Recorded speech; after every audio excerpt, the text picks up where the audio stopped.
Before we start, just a quick reminder to hit that subscribe button. Only 2% are subscribed. At 1,000 subscribers, I'll be posting a special video. The phone skidded off the counter and kept buzzing.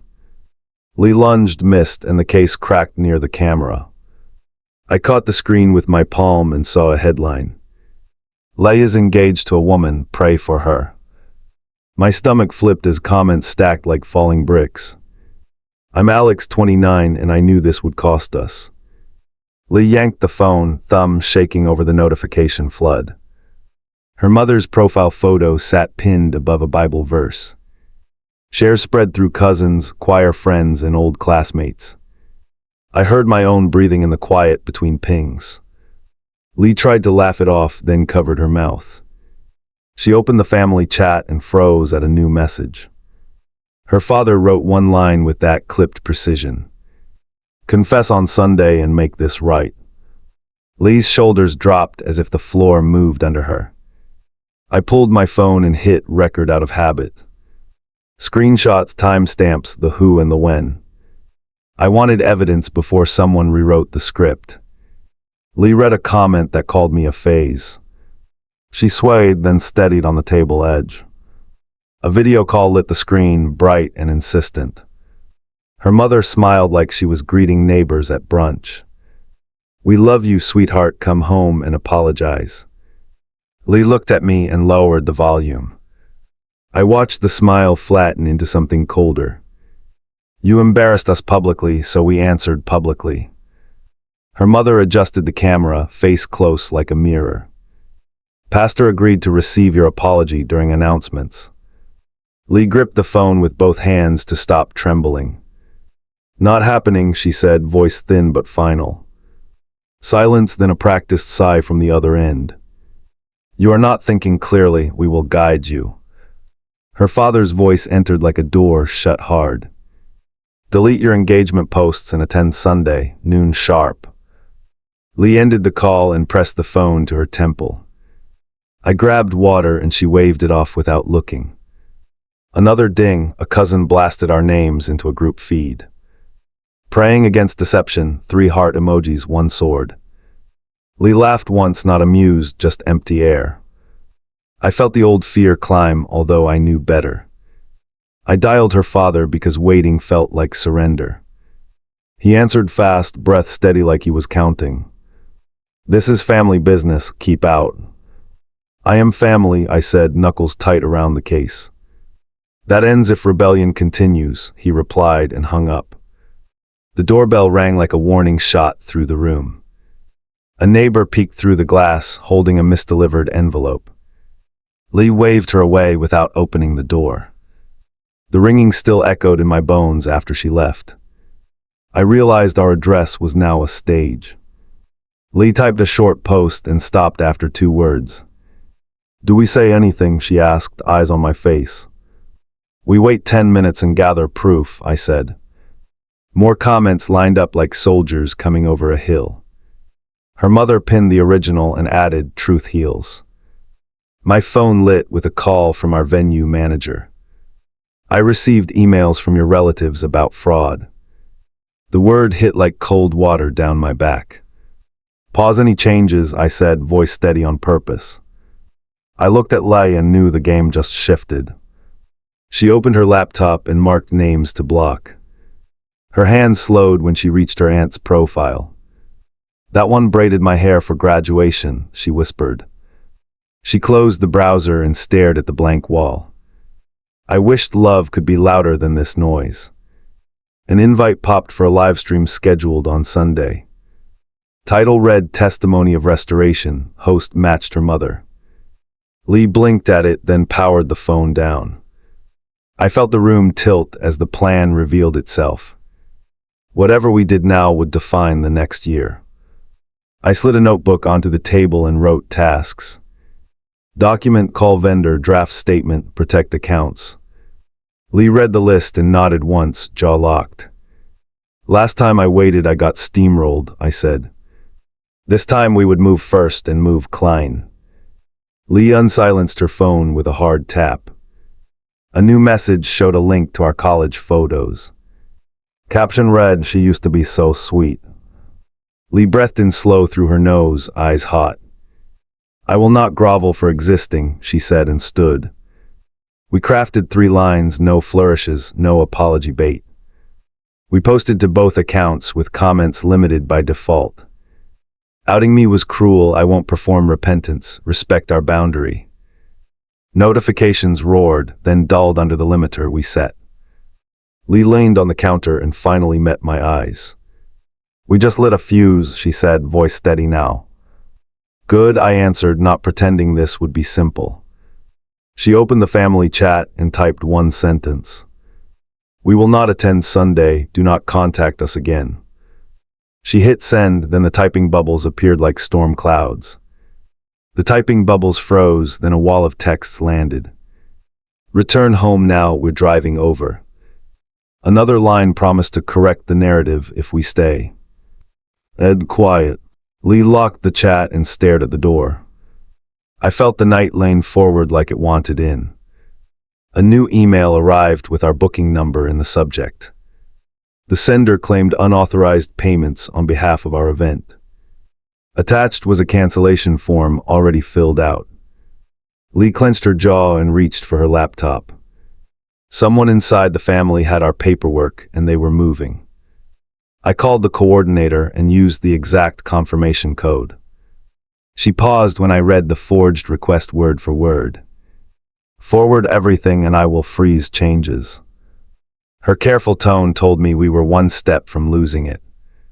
Lee whispered thank you under her breath like a prayer with teeth. The doorbell rattled again, 3 quick presses, 1 long hold. A car idled near the curb with headlights cutting across our porch. Lee typed 911 and waited with her thumb hovering. "Give them 5 minutes to leave," I said. We counted quietly, each second louder than the last. The horn blasted once, then tires rolled away with a hiss. Relief tried to land, then a fresh call lit the screen. Unknown number, same city, no voicemail. I let it ring until it died. They wanted us jittery before Sunday, and it was working. Lee opened a blank note and drafted a vendor alert. Short sentences, specific details, links to the livestream invite. Flag any contact pretending to represent us. We sent it to the florist, the caterer, the DJ. My chest eased when the replies came back with simple receipts. Her mother posted a new update tagging the church office. Testimony noon, hearts ready to receive. The comments filled with clapping icons and promises of attendance. Lee exhaled through her nose and copied the link. "If they trap us publicly, we answer publicly," she said, steady. We scheduled our own live stream for the same hour. I tested the mic with a short countdown and a wave. Lee framed the shot and checked the delay on her phone.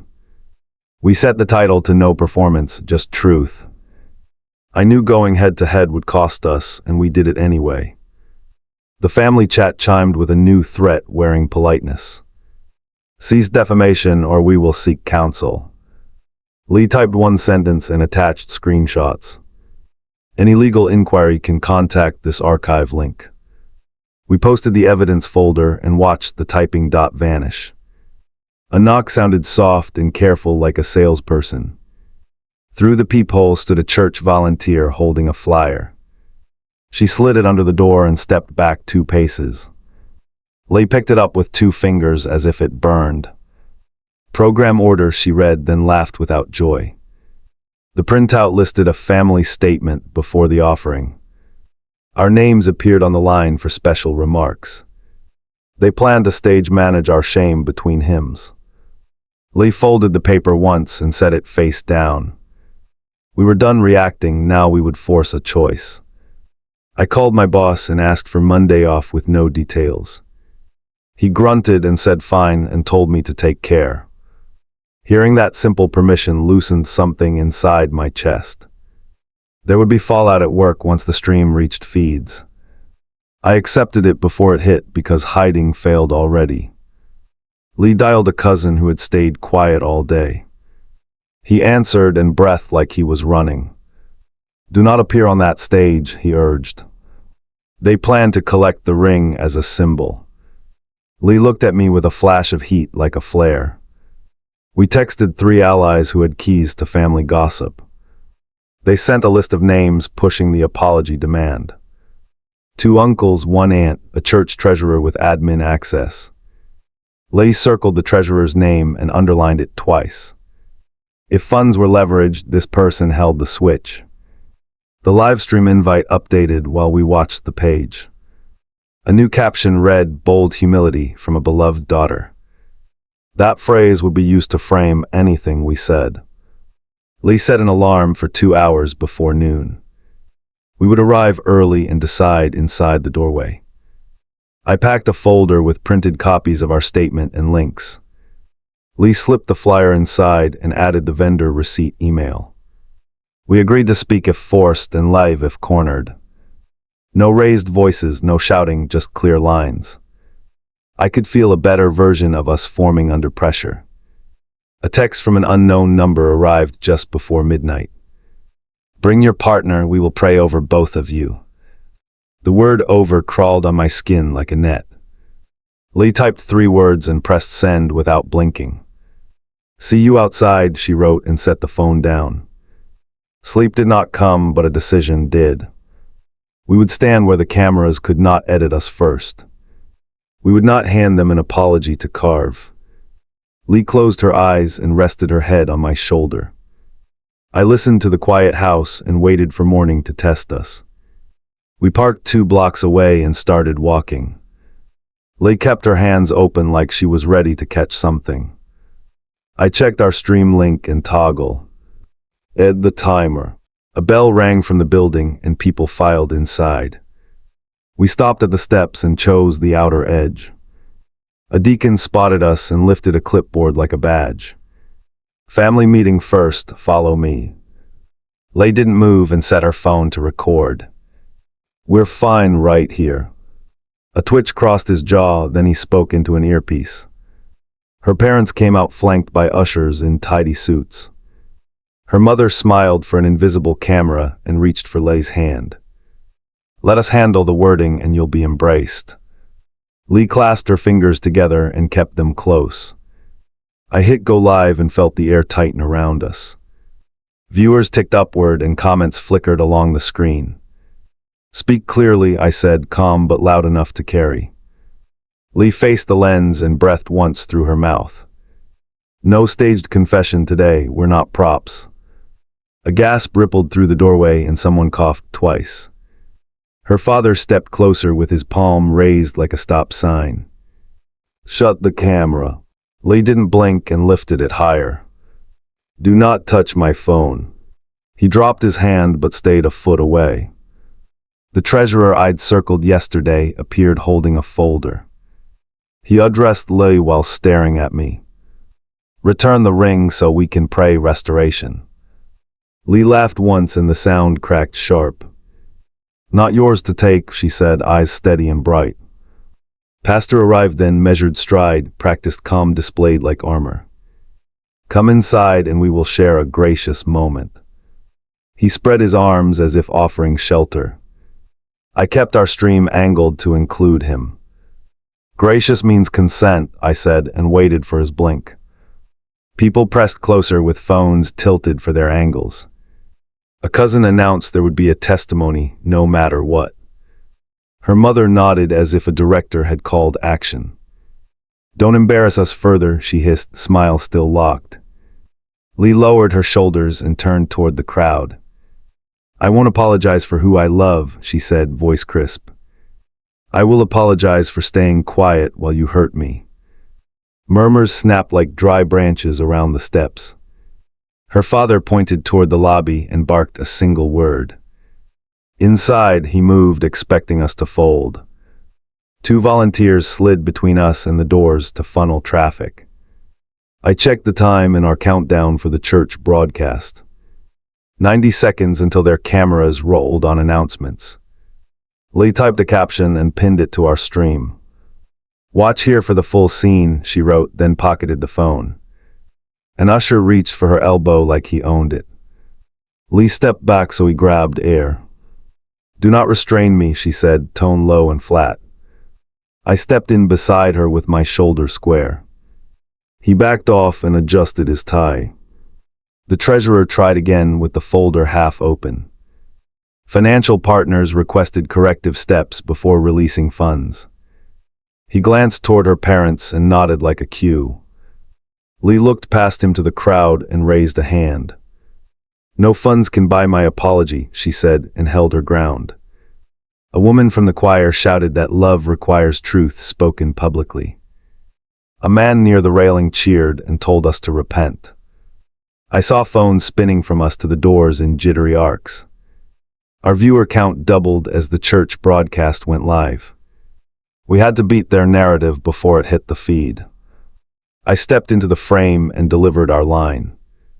We refuse any staged penitence, we will speak for ourselves. A murmur swelled, then the outer doors opened wider.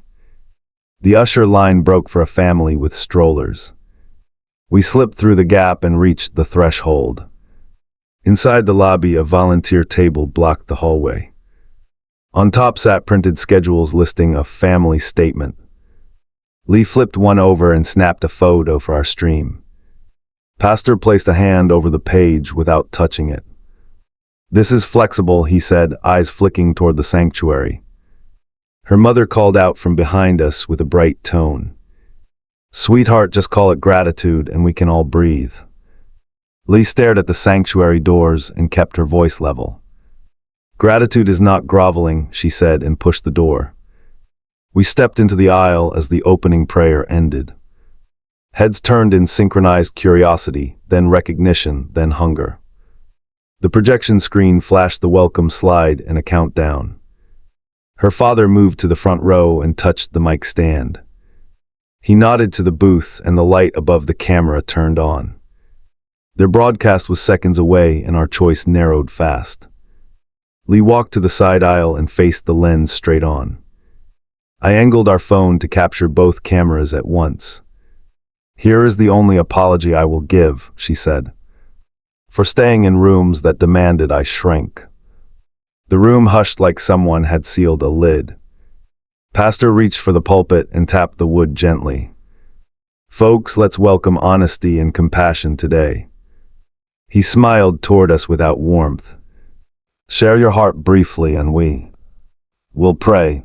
Leigh didn't move and the stillness made the front row twitch. Her father stepped to the mic with a folded note. Please forgive our daughter as she returns. Leigh took 2 steps forward and held up her hand. No one speaks for me. She pivoted to the audience and raised her voice. I will not return to a role that erased me. I am not a prodigal, I am engaged and safe. A teenager clapped once before an adult pulled her down. A murmur rose from the right side like a warning. I clipped our statement to the top of the stream again. The treasurer lifted his folder just enough for the first row to see. He angled a page toward Pastor like a bargaining chip. Pastor froze for half a beat before smoothing his expression. He shifted the order of service card along the lectern. We will continue with music, he announced, tight but smooth. A guitarist started strumming without looking at us. Leigh lowered her arm and turned to me. We're done here, she whispered, breath steady and cool. I nodded and pocketed the phone with the stream still running. Her mother rushed forward and reached for Leigh's ring.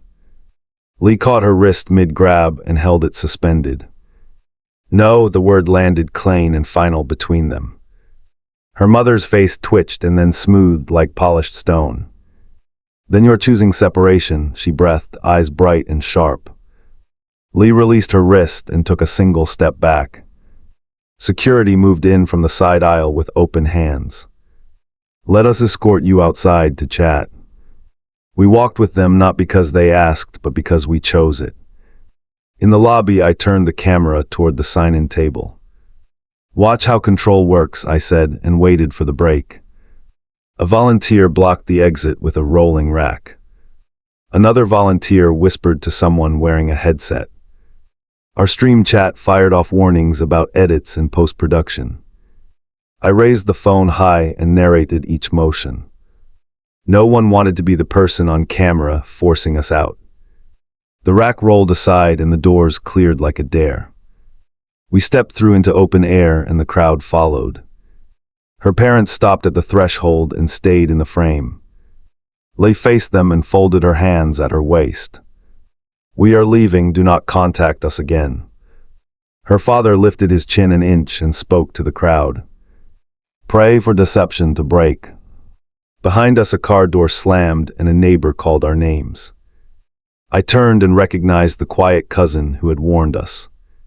He held up his phone and mouthed one word twice: receipts. He reached us fast and shoved his phone toward Leigh. A group chat filled the screen with timestamps and names. Screenshots scrolled of leaders plotting a correction ceremony at noon. A line promised to retrieve the ring during prayer.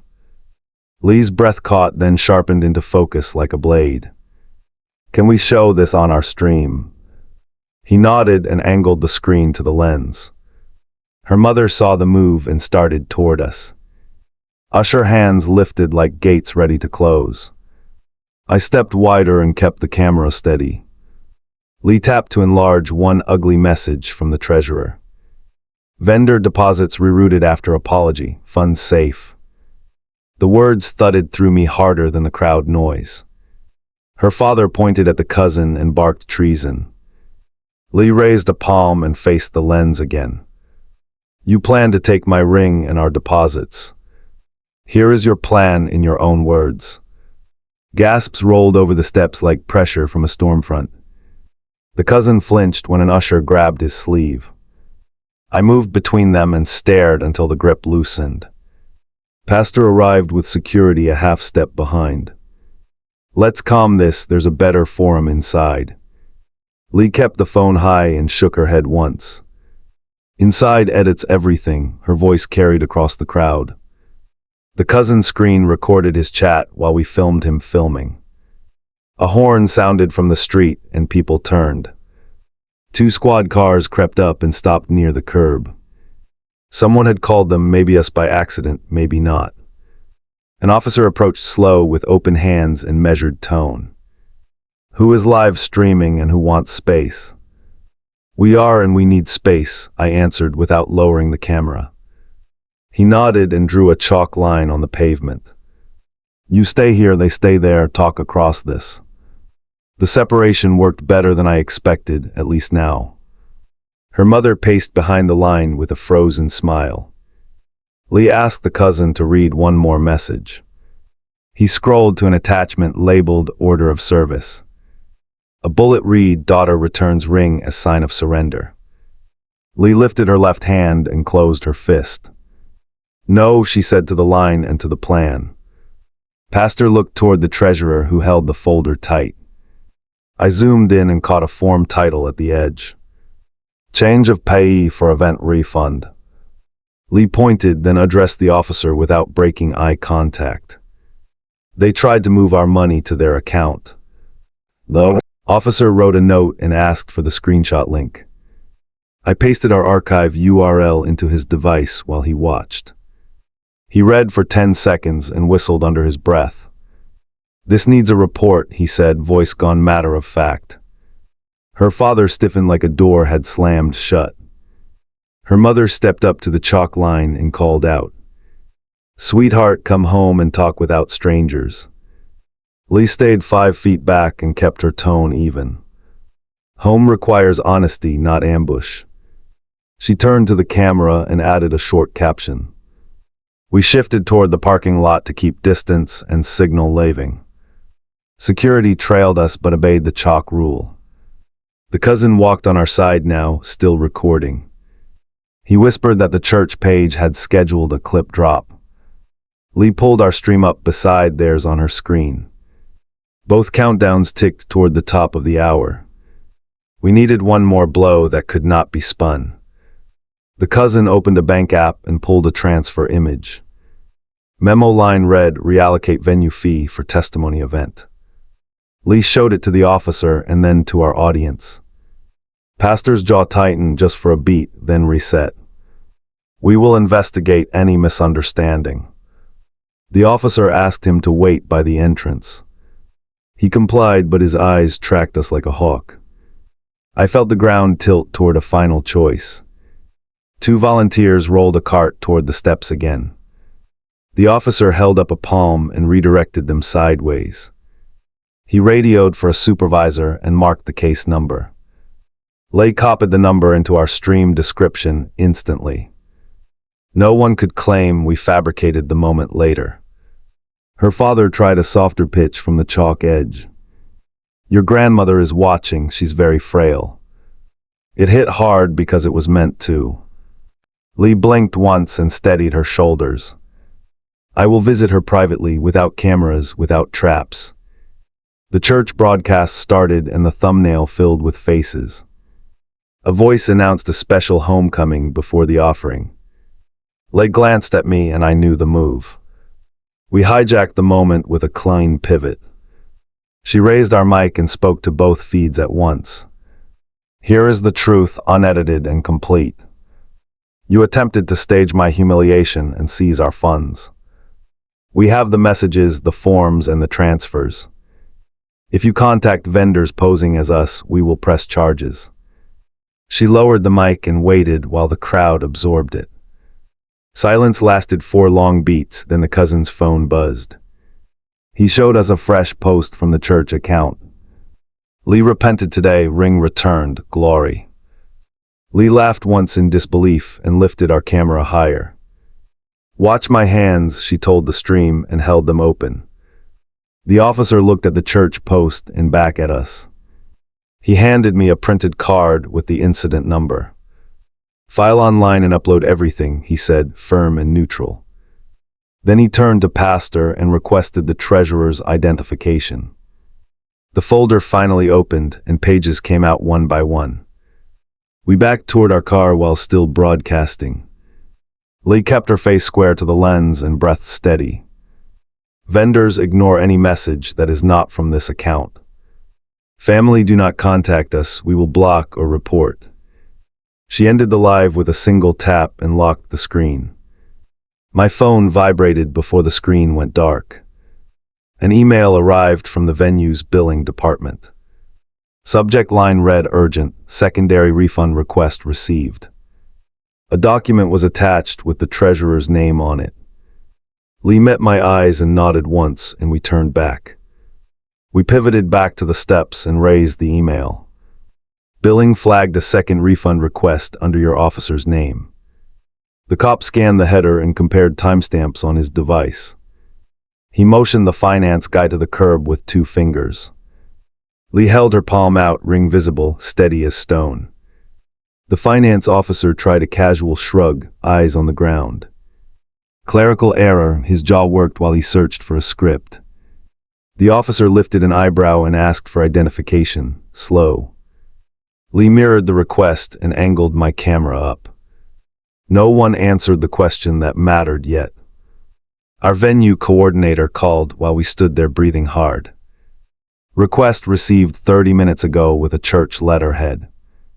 Funds are frozen pending verified signatures. Lee's shoulders dropped, not in defeat, just in readiness. Send the packet to our archive link now, she said, crisp. The pastor approached, hands folded like he carried calm. This is a misunderstanding between relatives, he offered, smooth. The officer didn't blink and wrote the case update. Lee forwarded the attachment to the report address immediately. I felt the tide turn and braced for the shove. Her mother cut across our line with a bright, bright tone. Let's forgive and move forward, sweetheart. Lee locked eyes and spoke without raising volume. Moving forward includes consequences and distance. Horn. Mother's smile thinned, then fixed itself again. The finance officer finally spoke with a practiced, paper voice. Reallocations followed stewardship policies for special services. He held up empty hands like a magic trick. The cop held the printout beside his badge number. Special services don't authorize forged signatures, he said, flat. Cousin recorded the whole exchange and whispered one word. Upload, he tapped his screen and nodded once. Lay posted a clipped reel with the officer's instructions. Vendors started liking the post while it was still processing. Momentum returned with a cold, useful clarity. Her father stepped close enough to cast a shadow and dared me. "Turn that camera off and we'll be decent." Lei slid between us and kept her fist closed. "Decency happens under light," she said, pulse calm now. The officer placed a palm to her father's chest and waited. A second patrol car rolled in and parked crosswise to the entrance. The supervisor walked over and took the stack of forms. "Both parties disengage after copies are made." He handed us a receipt list with his initials. Pastor's eyelid flickered, then settled into stillness again. My phone pinged with the venue's follow-up alert. "Secondary request withdrawn by sender, no money moved." I showed Lei and watched relief flash across her face. She nodded but didn't soften, not yet. We still had one knot to cut. Lee opened a fresh post and typed 6 spare lines. "Do not contact us, do not touch our contracts. Attempted transfers are documented and reported. Vendors trust only emails from our domain. We will pursue charges if knighted." "Ring stays with me," she hit publish and lifted her chin. The church broadcast tried to pivot with a hymn and applause. A comment scrolled across their page claiming reconciliation. Cousin screenshotted and dropped it into our evidence folder. The supervisor requested the link again and saved it. Her parents watched like gamblers counting cards. A car pulled up and an older woman stepped out slowly. Lee stiffened, then moved forward 2 steps and stopped. Her grandmother raised a hand toward her with a small wobble. "No stage," Lee murmured, barely audible, not moving closer. I felt a private grief open and then close for now. The officer cleared his throat and ended the standoff cleanly. "You're leaving, they're staying, no more contact today." Her father muttered something that made the supervisor look up. "Say that again and it becomes a threat," the supervisor warned. He didn't repeat it, which told me everything necessary. We walked to our car under a dozen eyes and 3 cameras. Lee unlocked the door but didn't get in yet. She took my phone and recorded a 30-second address. "We are scaling our wedding down and paying directly. We choose peace over spectacle," she ended with a nod that felt earned. Before we could drive, a man in a blazer jogged over. A letter sat in his hand with a fancy seal.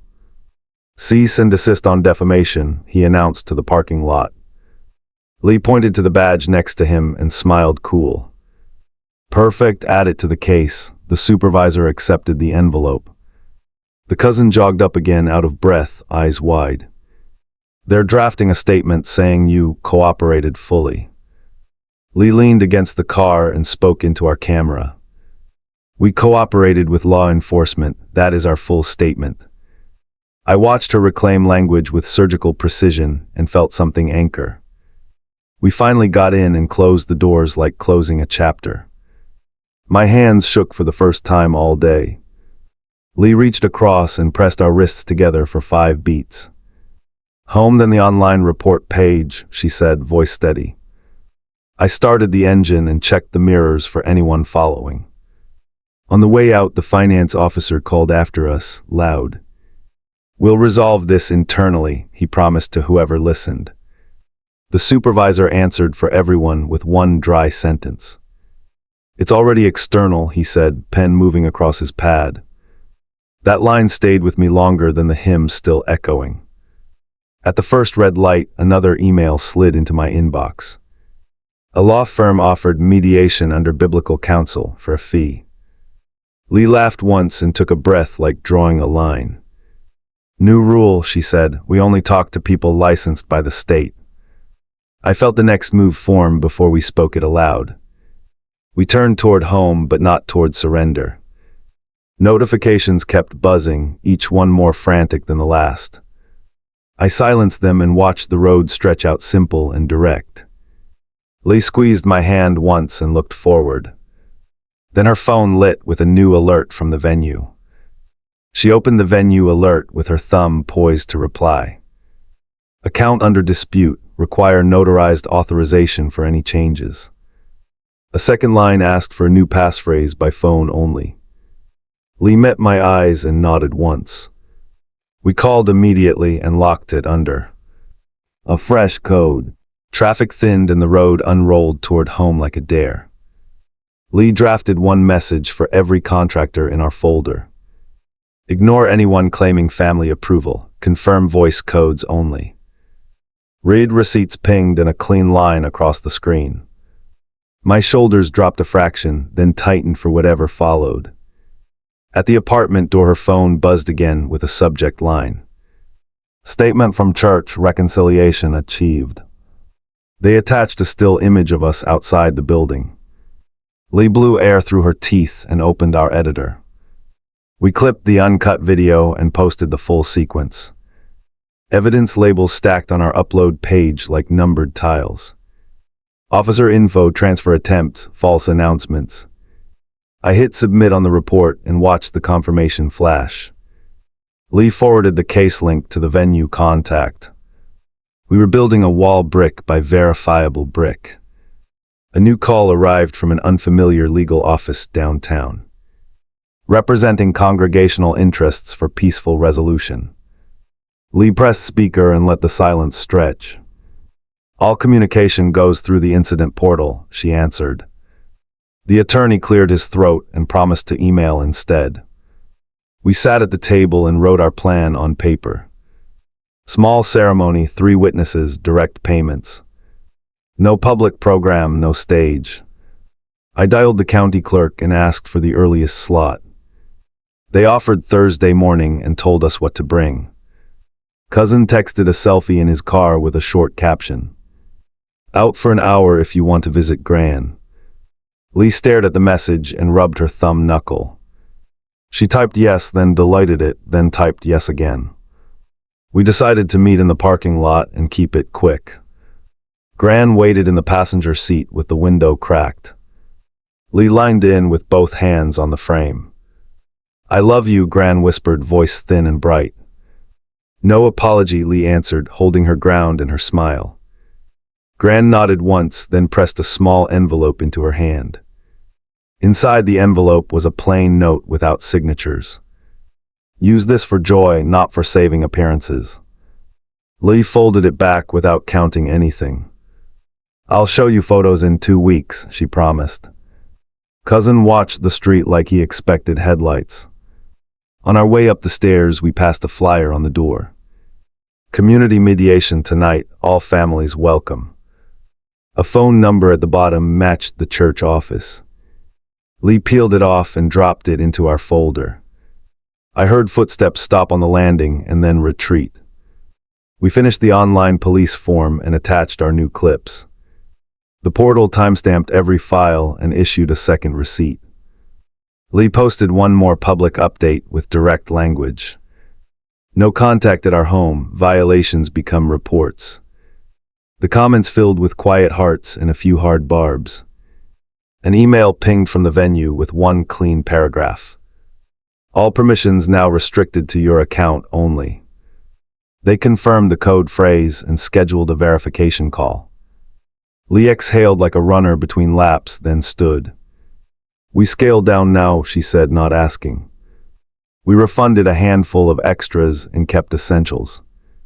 Cousin agreed to witness, along with my coworker and our neighbor. We ordered a simple cake through a storefront pickup. The clerk promised to hand it only to us.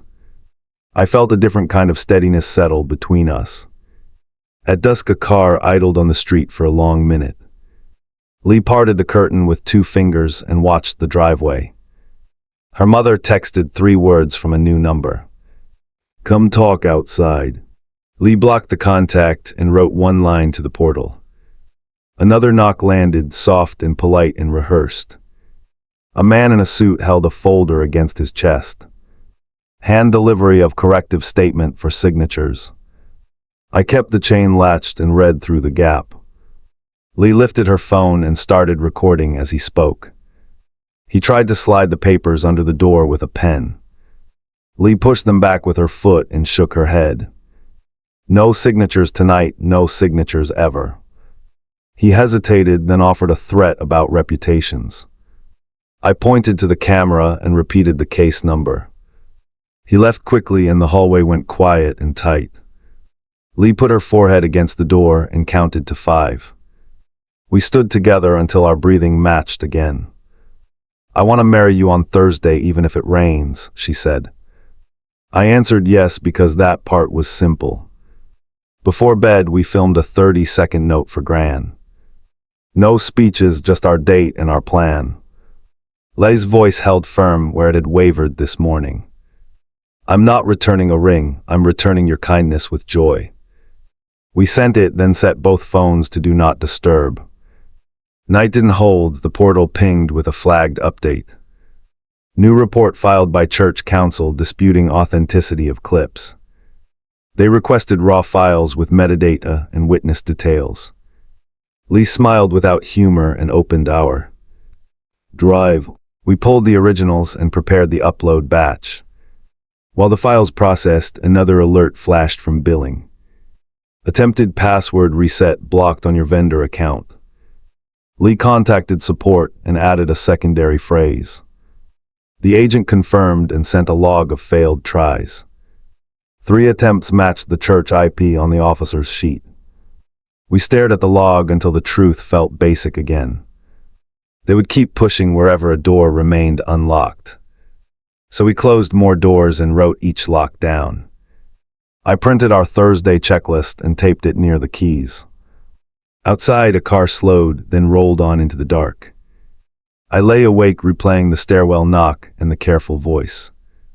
I wanted to be done, yet endings demand choices, not wishes.